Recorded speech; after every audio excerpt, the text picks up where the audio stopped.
ஹஜ்ஜு பெருநாள் வந்த சரித்திரம் கேளுங்கள். அங்கு இப்ராஹிம் நபி செய்த தியாகத்தை தெரிந்து கொள்ளுங்கள்.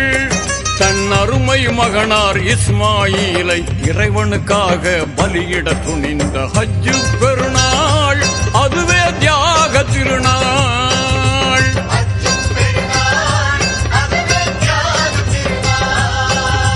ஹஜ்ஜு பெருநாள் வந்த சரித்திரம் கேளுங்கள்.